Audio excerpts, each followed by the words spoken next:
Hello, everyone, and welcome to my thoughts on The Last of Us, Episode 8, titled When We Are in Need. Sorry this one is late, you guys. I was a bit under the weather this week, and so I wasn't able to work on it as much as I usually do, but here we finally are. And as always, the first few minutes of this review will be spoiler free, and after that, I will give you a warning before I dive deeper into spoiler territory, just in case you haven't seen the show or played the game yet. Alright, let's get into this. For those of you who have played the game but haven't seen the show yet, this is the part of the story with David. And let me tell you guys, this was a really great episode. I know I probably say that for every episode, but only because it's true. I actually had worries about this one before I watched it because this is a really pivotal moment in the story for both Joel and Ellie's relationship, but also for Ellie as a character. And I didn't want them to screw it up, you know? And I was so happy that they didn't screw it up.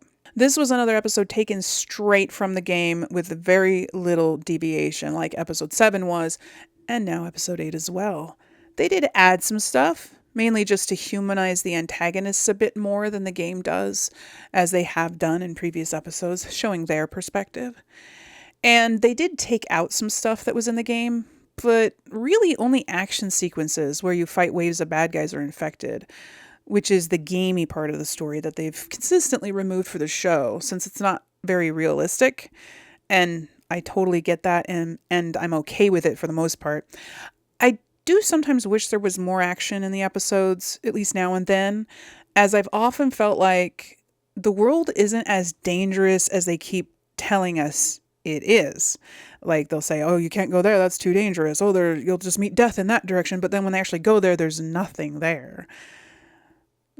But, if they have to remove something for pacing's sake or for episode length, I'd rather it be the action that's sacrificed over the character development, because the character development is what actually makes this a great story, in my opinion. Anyway, this episode was very true to the game.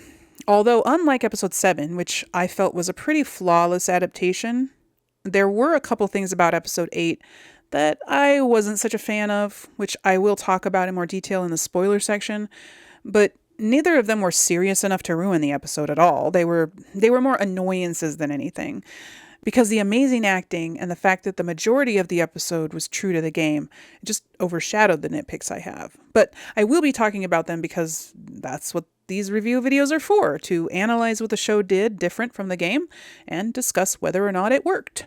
And sometimes it just doesn't work. And so now I think it's time to get into that part of this video. So if you haven't seen the episode yet or played the game and don't want to be spoiled about either, then save this video for later until after you've seen them, and then come back and let me know what you thought. I'd love to hear from you down in the comments. All right, getting into the meat and potatoes of this episode. I'm not going to do a scene-by-scene analysis this time, really, since this episode follows the game pretty much beat by beat. But there are some differences, and those are the parts that I would like to talk about. And one of those differences is the very first scene in the show. It starts with a new group of people we haven't seen yet, led by a man called David. In the game, we don't get to see David's community because the game is from Ellie's point of view at this point, and so we only get to see what she sees. And she doesn't get to see a lot. She only sees David and the guys that are working for him to hunt her down. We don't get to see their families or their homes. For all we know, in the game, it's just a group of ruthless dudes hanging out together.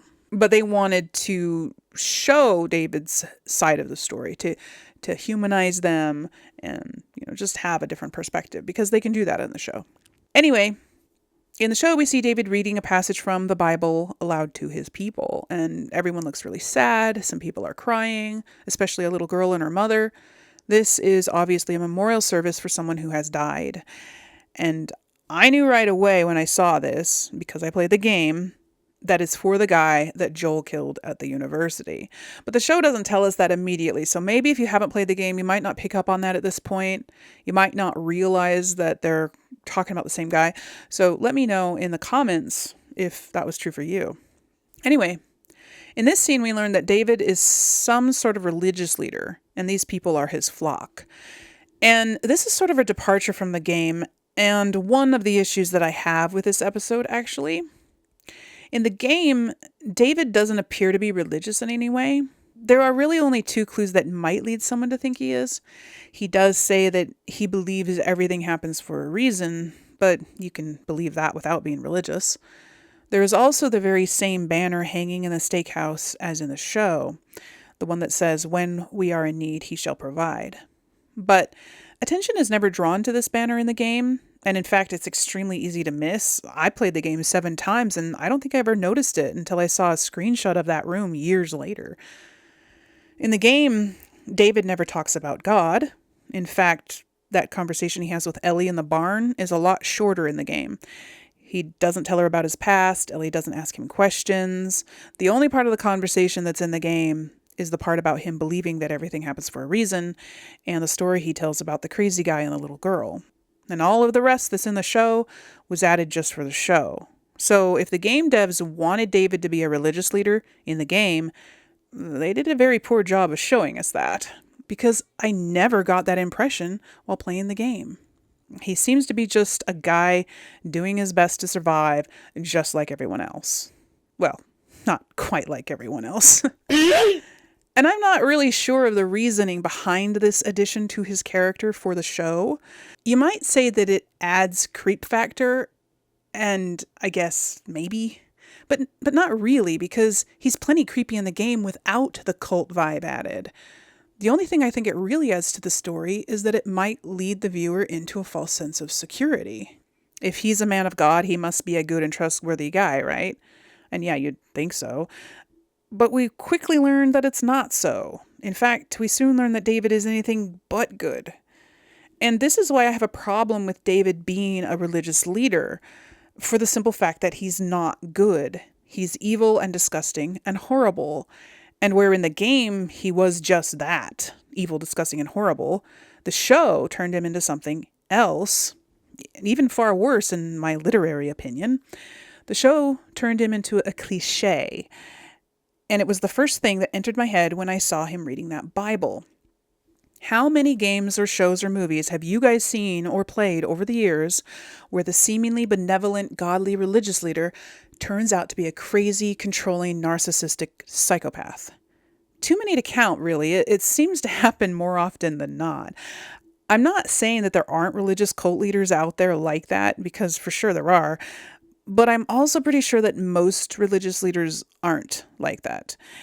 And just the fact that entertainment media in general seems to almost always skew the Christian religious groups into the extreme crazy side of the spectrum has created a cliche. And HBO has hopped on board that cliche wagon with David, where one didn't exist before in the game. And for what? To give the audience a little misdirect that could have easily been accomplished another way? I guess there could be two reasons why they went this route. The first one I already mentioned.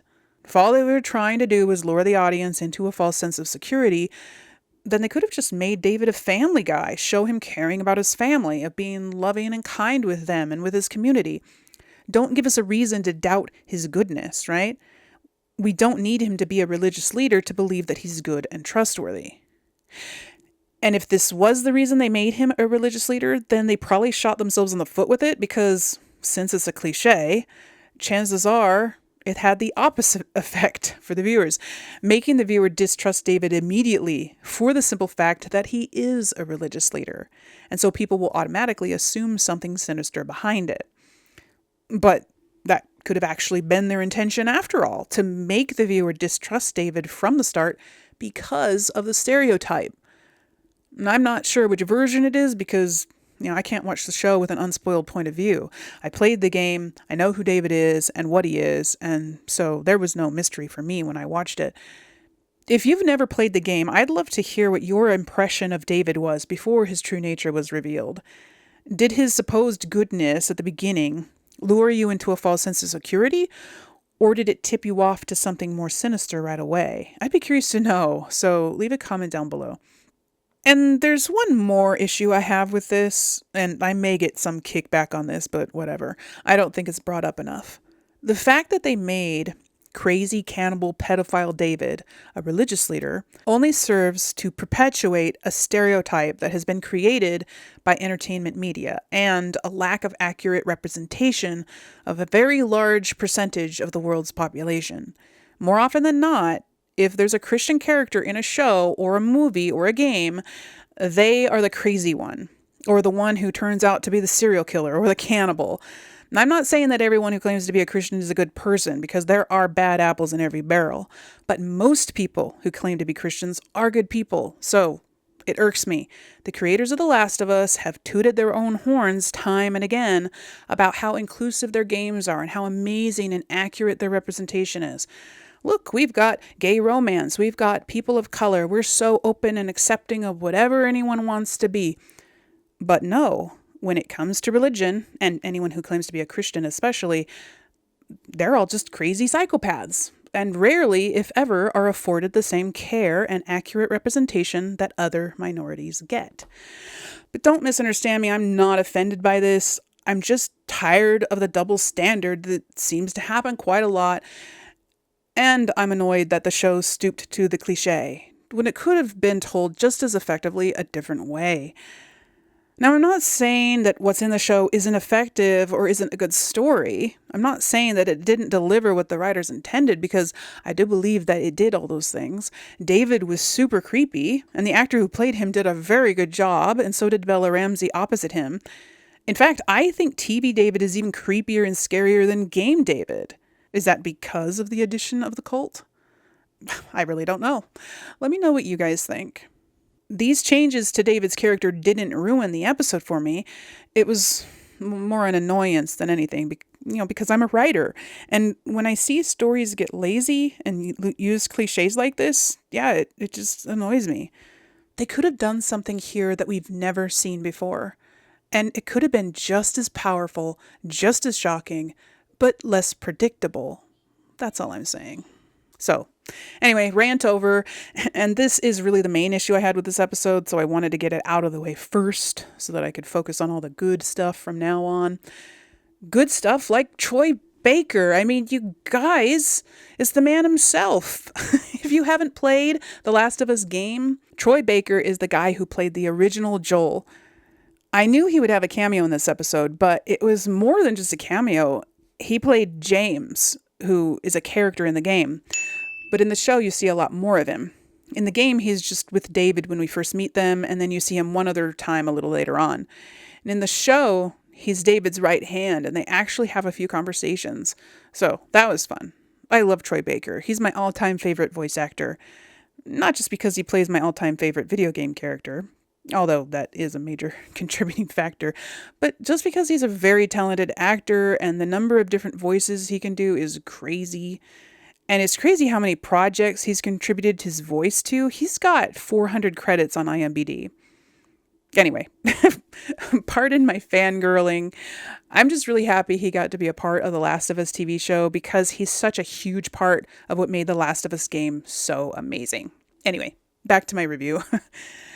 We finally switch back to Joel and Ellie, still in that same basement where we saw them in the previous episode.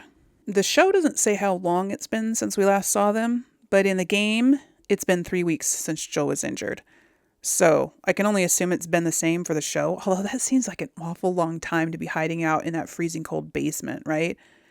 And the showrunners actually said that it was probably around 3 days in the show. Anyway, Ellie is super worried for Joel because he's not getting better. And even though she's stitched up his wound and has been caring for him as best she can, but his wound has gotten infected and Joel won't wake up anymore. He won't eat or drink, and Ellie herself is running out of the last bit of jerky she has. So she finally decides to go out to try to hunt some food for them. And as she's leaving the house with Joel's rifle, she looks so small and scared. This is the first time she's going out alone without Joel since she met him. The first time she's going out into the wide world by herself. And she feels so alone and so vulnerable. And in the game, you actually do play as Ellie for this segment. And after playing Joel for so long, you really can feel the difference when playing Ellie.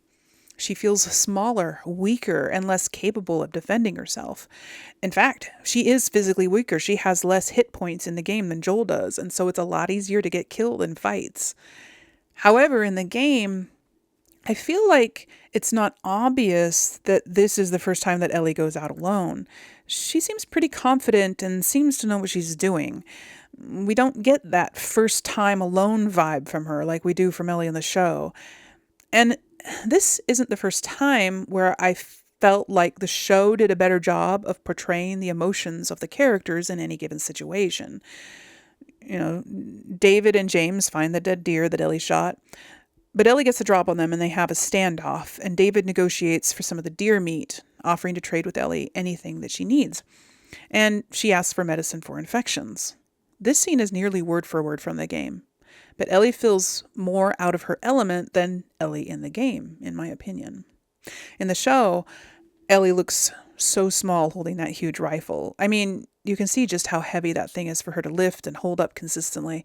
And Bella Ramsey said that the gun they used for that scene was a real gun, and it was heavy. It wasn't the fake prop gun that's a lot lighter. And by the end of the day, her arms were aching from having to hold it up for so long. And that adds a lot of realism to the scene, because Ellie is a small girl, and wielding a huge rifle like that wouldn't be easy. She looks so out of her element, which only adds to the tension of the scene, which is something that the show did better in this moment, I think. In the game, Ellie has a bow, which she seems to be pretty comfortable with, and she also seems to be a pretty good shot with it. Even though this is the first time we ever see her with the bow, you really have no doubt that she can put one right between David's eyes, as she warns him she will. However, in the show, we've previously seen what a horrible shot Ellie is with that rifle, and so we know that her threat to David is pretty hollow, and the thing just looks so darn heavy for her. If the two guys rushed her, would she even be able to handle that rifle well enough to shoot even one of them, let alone both, before they grabbed her? I very much doubt it. So knowing that just adds tension to the scene that wasn't there in the game as much. So then David sends James off to get some penicillin, and while they wait, they make a fire inside an old barn to warm up, just like in the game. And here they have a pretty lengthy conversation, much lengthier than the one in the game, like I mentioned before. And actually, in the game, they don't get to say much before a horde of infected attacks them, and Ellie and David are forced to protect each other as they run and fight off this horde, which includes a bloater. It's actually one of the tougher fights in the game because it forces you into full-on combat and you don't even get the option to go the stealthy route like you usually can. Anyway, they cut this entire sequence with the infected out of the show, and I get why. It wasn't necessary for the story. The game had it so that there would be gameplay, because we don't play games to watch 5-minute long cutscenes where we have no agency as a player. And also, the showrunners said that they took the infected out of this scene so that the viewer would be able to completely focus on what's going on with the characters in that moment without having to worry about infected roaming around out there. And that makes total sense. But something else is also achieved in this episode by not having infected, because the episode focuses solely on the evils of the human condition. We come to understand that the real danger and the real evil out there isn't the infected, but rather the people who are left. It's called The Last of Us, after all. It's the story of the people still remaining and what their nightmare of a world has done to them. And I think that putting infected in this episode would unnecessarily draw attention away from that. So I think it was a good call. Anyway, the conversation that Ellie has with David is in the game. It just takes place after they deal with the infected, and it's a lot shorter. A lot shorter. Because it didn't need to be long in the game. The game uses the life and death situation with the infected to bond Ellie and David, forcing them to trust each other as they save each other's lives, and thus making the player trust them as well. The show, however, accomplishes the same thing through their conversation. David appears to be open and honest with Ellie, telling her about his group and where they came from and the hardships they've had. He invites her to come join them, and he comes off as a very sincere and good guy. And Ellie is momentarily lulled into lowering her guard just a little bit. You can see that she's curious about David, because Ellie is a curious person, and she asks him a lot of questions about his past and how he got to be where he is now, and she smiles at his subtle humor, and you can see her guard lowering. And I think that David's demeanor and Ellie's relaxing of her guard could lead the viewer into a false sense of security. I don't actually know, though, because I didn't watch the show blind, like I mentioned before.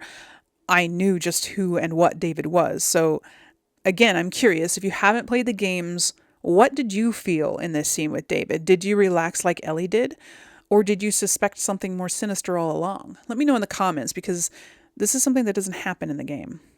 Game Ellie is a lot more wary of David in this scene, and even after the fight with the infected, she still doesn't trust him a whole lot. And she's not curious about him. She doesn't ask him any questions, nor does she answer his, and he doesn't tell her a lot about himself either. And because Ellie is still wary of David, we are too. And so our guard never drops. We never even get close to trusting him, or at least I didn't. I can't speak for everyone else. I don't think that one way is better than the other. They're just different, and they both make for an interesting scene. Both versions of this scene end the same way, with David letting on that he knows Ellie is the girl that was with the man who killed the guy from his group at the university. And that's when James returns with the medicine, and David makes James give it to Ellie, and Ellie hurries away, David letting her go just like in the game. And in both versions, I'm screaming at the screen. I'm saying, Ellie, try to find some patches of ground with no snow on it, please, and zigzag all over the place. Lose your trail so that they can't follow you. But, of course, she doesn't. So, Ellie hurries straight back to Joel to give him the penicillin. And in the game, this is actually the very first time we see Joel again after he was impaled at the university. Those other scenes with Ellie patching Joel up, those aren't in the base game. You have to play the Left Behind DLC to get that context. So up until this moment, the player might be thinking that Joel actually died. I remember thinking that when I played it the first time.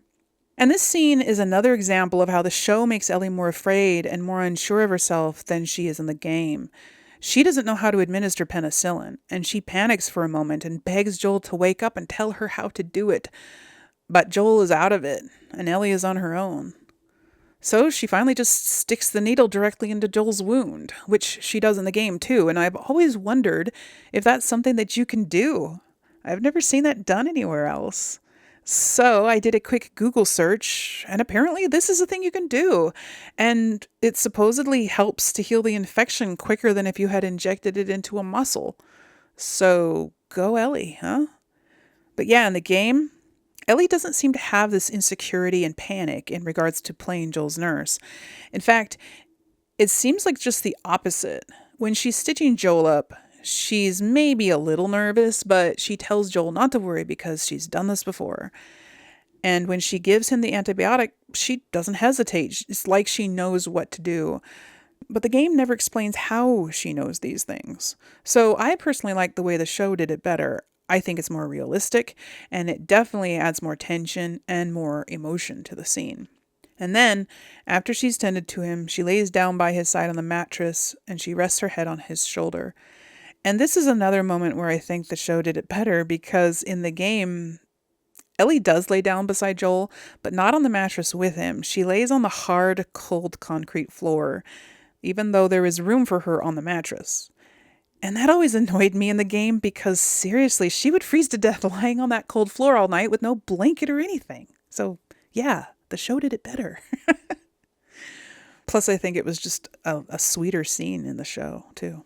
And then we go back to David and his people, and this is where we get the first clue that everything isn't hunky-dory in Davidville. We see the wife of the man that Joel killed working in the kitchen, and this guy brings in a tray of fresh meat to add to the stew. She asks what it is, and he looks particularly uncomfortable and tells her it's venison. But I think it's pretty obvious that he's lying, and I think that even if you haven't played the game, you might be realizing at this point that it's probably not venison. And then the entire community gathers in the restaurant to eat the meal, and we see a darker side of David when he strikes the young daughter of the guy that Joel killed. Because I guess she spoke out of turn or something, and David is a controlling narcissist. And so now we know that this guy is officially a creep.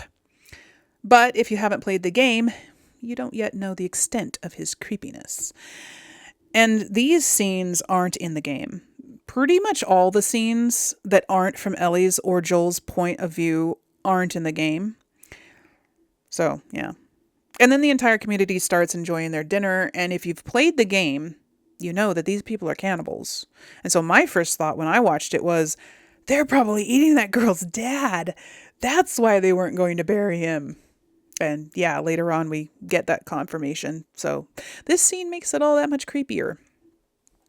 So then we skip to the next day, and Ellie wakes up and checks on Joel. His wound seems to be doing better. It's not as red and pussy looking, and she gives him more antibiotics.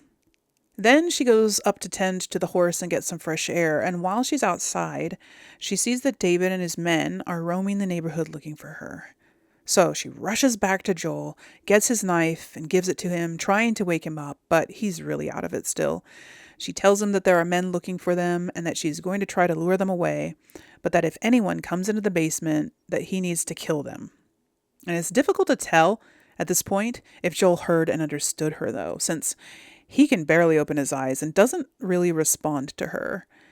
And when Ellie is leaving, she drags a cabinet over to cover the door to the basement to make it harder for people to find. And it appears that Joel just falls right back to sleep. This scene is yet another one where I think the show did it better. In the game, Ellie doesn't seem all that afraid. She's concerned, yes, but she looks way more confident that she can lure the guys away and that Joel will be all right while she's gone. She doesn't really try to wake him up so that he knows what's going on, and she doesn't give him a knife to defend himself. Again, the show's version of this scene conveys so much more fear and tension than in the game, and I love it because it feels more realistic. And the next sequence in the show is similar to the game, in that Ellie does take the horse out and baits the guys to follow her, and the horse does get shot and Ellie is thrown off, but that's the only similarity to the game. For one thing, the chase with the horse is a lot longer in the game, and there are way more guys trying to stop her. And after the horse is shot, Ellie isn't knocked out, and she flees into some buildings, and what follows is quite a lengthy sequence where she must hide and or fight her way through a bunch of abandoned buildings and a lot of David's guys, until eventually David himself sneaks up on her and knocks her out. Of course, that is the gameplay part that they cut out because the show doesn't need all that. In fact, if Ellie had killed anyone else before killing James and David, then James's and David's deaths wouldn't have been as impactful. The showrunners made a very good decision, I think, on just how much violence is in the show.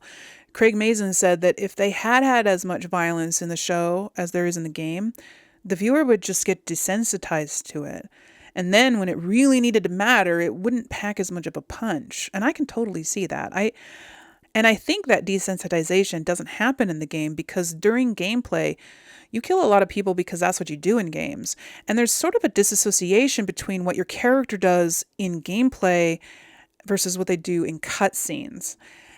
And I think that's because in gameplay, it's more you doing it than Ellie. You're controlling her. You're making the decision to kill the people.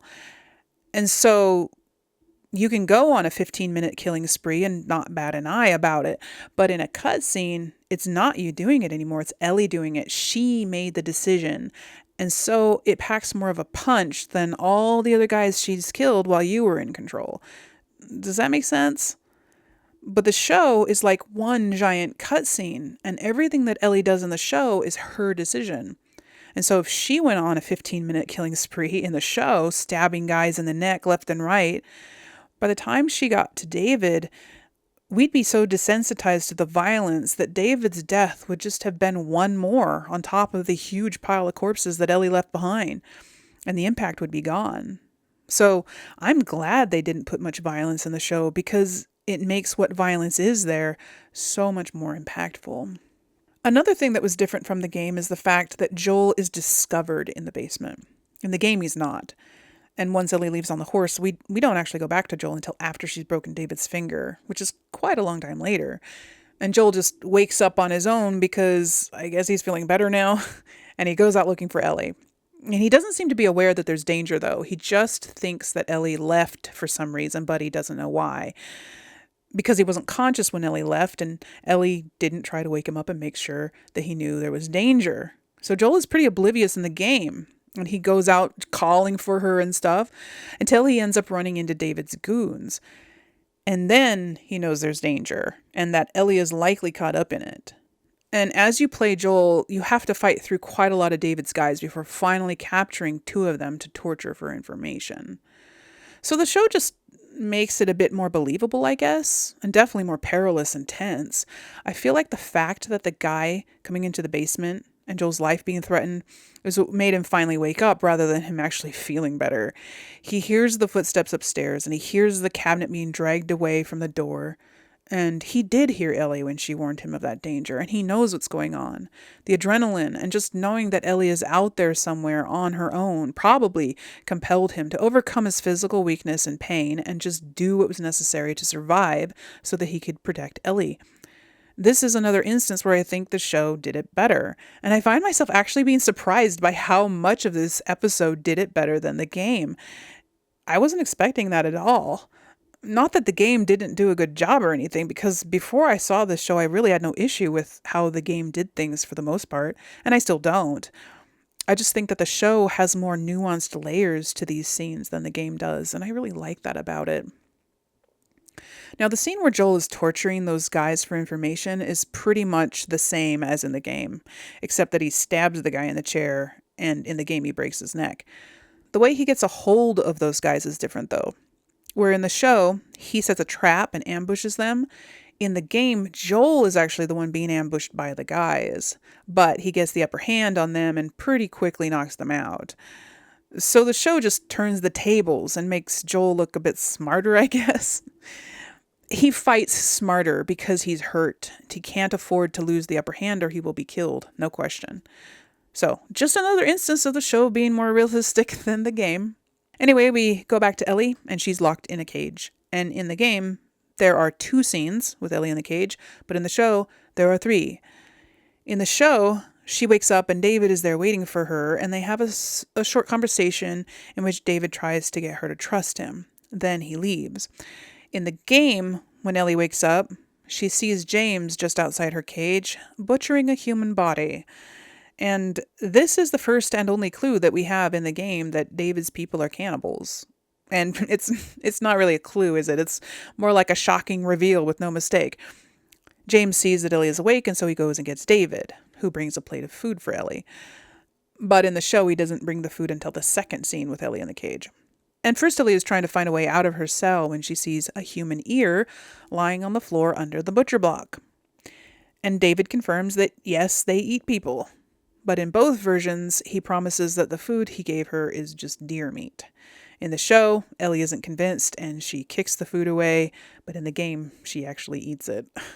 And I've always wondered if David was telling the truth. Because that's horrible if he was actually lying. And I wouldn't put it past him to lie about it anyways. I mean, he's lying to his entire community about it. Why not to Ellie too? Anyway, the conversation that she and David have in this scene is also different between the show and the game. The game's version was a lot shorter, of course, since cutscenes in games tend to be pretty short, at least they were back then, because they wanted you to be able to get back to the gameplay as soon as possible.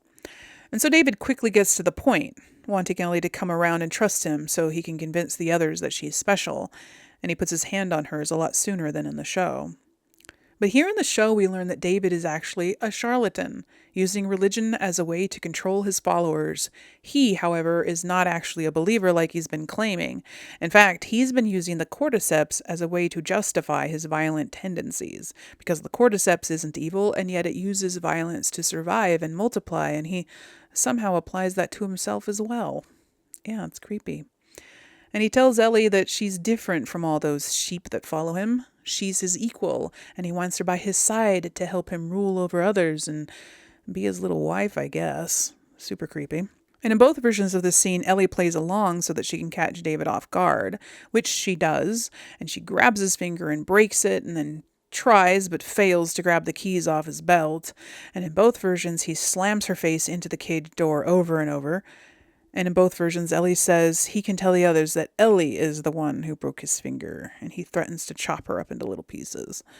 So yeah, that scene, pretty much the same as the game.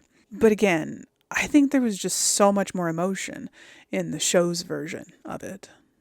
And then we go back to Joel, who is still looking for Ellie, but He's made it to the town. And in the show, he doesn't encounter anyone at all. I don't know where everyone went. I guess they're all hunkered down in their homes somewhere. But in the game, he has to fight through quite a few people before finally entering the building where he discovers Ellie's backpack. In the show, he also discovers the body of the horse, which in the game he doesn't.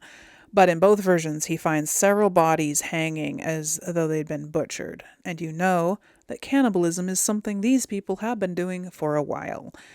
I mean, they have a whole system in place for how to do it. And of course, this just gives Joel even more fear over Ellie's fate. And meanwhile, David and James return to Ellie and drag her out of the cage and throw her onto the butcher block, ready to chop her into little pieces. And this scene is identical to the game. However, in the game, after Ellie kills James and runs away, she goes outside rather than into the next room, which is the steakhouse. And she has to sneak around through the town, avoiding David's guys or killing them, until after some time she finally gets to the steakhouse and goes inside. And that's where David catches up with her. And we get the final scene, which in the game is a boss fight with David, where you have to sneak up behind David 3 separate times and stab him. Which is unrealistic, of course, so in the show she only does it once. This scene in the show was done so well. It's just like the game. The steakhouse looks the same. It even has the same name as the one in the game, Todd's Steakhouse. And David wanders around looking for Ellie and taunting her just like in the game. Although in the game, your objective is to try to kill David and take his keys so you can get out of the building. And so the whole time you're trying to sneak around behind him without him seeing you, which is actually pretty hard to do. Where in the show, Ellie just hides. She grabs a knife and hides, and only comes out when David gets close. And another difference in the show is that David claims to have changed his mind about killing Ellie, that he's going to teach her instead, that she does need a father. And in the game, no, he doesn't change his mind. He wants to kill her, and he says so regularly as he's trying to find her. And the scene that plays out after she stabs David with a knife is similar, yet different from the game. I think it's way scarier in the show and way more emotional and creepy. The show is more overt about the fact that David is a pedophile. In the game, it's only really hinted at, and when David straddles Ellie in the game, it feels more like he's just trying to kill her and nothing more. I don't know, maybe that's just me. He puts his hands around her neck and tries to strangle her. While in the show, it's very obvious that he has other more twisted intentions. And Bella Ramsey's acting in the scene is so good. She looks genuinely terrified. And when she finally is able to grab that cleaver and make mincemeat of David's face, she screams over and over and hits him twice as many times as in the game. You can just feel her letting out all of her fear and anger and hurt on David's face. You get that same feeling from the game as well, but as usual for this episode, the show just made it so much more emotional than the game did. And this brings us to the second issue I had with this episode. It's a tiny one, but it still kind of annoyed me, and I feel like it's one instance where the game did do it better. After Ellie is done with David, she gets up and leaves the building, and then Joel comes up behind her. Where in the game, Joel actually finds her while she's still chopping up David's face, and he pulls her off, and they have their moment inside the building. And you may think that difference shouldn't be such a big deal, but I felt like the fact that Ellie in the show stops of her own accord and leaves the building sort of deflates the tension. Yeah? And then Joel comes, making her have to go into fight mode a second time. Where in the game, she's still in fight mode, and Joel enters that, and her fight is immediately turned on him. The tension is never broken in the game. And Craig Mazin said that they did it this way because of logistics. They couldn't figure out a way for Joel to get into the building because the doors are all locked. And also, the building is burning down, and they thought it was weird to have the reunion scene in a burning down building. But you know what? That was all true for the game version too, but it never mattered. It doesn't matter how Joel got inside. It only matters that he's there. And the reunion takes less than a minute, a lot shorter amount of time than what David was planning on doing in a burning down building. So I really think that those weren't good enough reasons to change it. I just think it would have been better if they had kept it the same. And also, the game allows Joel to see what Ellie was doing to David, what she went through. He understands what breaks her. But in the show, he doesn't. He doesn't see what happened. He just knows she's broken, and unless she tells him what happened later, he will never know. And I don't like that because chances are she's not going to tell him the details. And I don't like that Joel is going to be in the dark now. He's not going to know what's going on with Ellie as she has to deal with what she did. He won't be able to approach her with any kind of empathy or understanding, at least not without Ellie opening up to him, which I suppose she could do, but it's more likely that she'll retreat into her shell in order to not relive the experience. But in the game, she doesn't have to tell him because he saw it happen. So I'll be very curious how they handle it in the next episode. Overall, this episode was really good, with only those two small nitpicks that I had. It was very faithful to the game, but also added so much more emotion and tension than the game had all throughout it. And I think a part of the reason for that is because the game is a game, right? With animated characters. And no matter how realistic an animated character is, they still aren't real, and they still can't portray the depth of feeling and emotion that a real person can. Especially game animation from 2013. I think The Last of Us Part 2 did a much better job of emulating real human expressions and emotions than the first game did. But I really think that a lot of it is just that, the game's inability to accurately portray the nuance of human emotions, which when playing the game you understand and it doesn't bother you, but when compared with the amazing acting in the TV show, the difference is quite jarring. Anyway, before I wrap up this review, I'll just take a moment, as usual, to mention a few details that I liked or noticed. When Ellie is confronting David and James over the body of the deer, she deepens her voice, trying to sound more confident and tough. I'm from a large group too. Also hungry. But when she's presented with the possibility of getting medicine for Joel, she can't think about anything else, and her guise lapses and her normal voice squeaks out. Medicine? And I love the moment after Ellie is done giving Joel the penicillin, when she lays down beside him and rests her head on his shoulder. Joel, even though he's out of it, knows she's there, and he leans his head towards hers. I just love these sweet moments between them. They really are my favorite parts of this whole series, and I've really missed them these last two episodes. We've hardly seen Joel, and there's only one episode left. I really hope they make up for it in the finale. We need more of Joel and Ellie together. Am I right? Am I right? Am I right? Yeah. I liked this moment when Ellie goes outside and just stands there and has a quiet thought to herself. This look is a look of such overwhelm and worry and weariness, and it's so heartbreaking. Poor Ellie has been alone and dealing with such life and death things for days now, and at this point, she just really needs a hug and a good cry. But she's forcing herself to stay strong for Joel. But how long can she keep it up, really? Imagine the loneliness, hanging out in the house with Joel unconscious the whole time, no food, no warmth, nothing to do but sit and wait, hoping that Joel makes it. That's gotta be terrible. Bella Ramsey did such a good job portraying all these emotions throughout these scenes, and I seriously never get tired of watching them.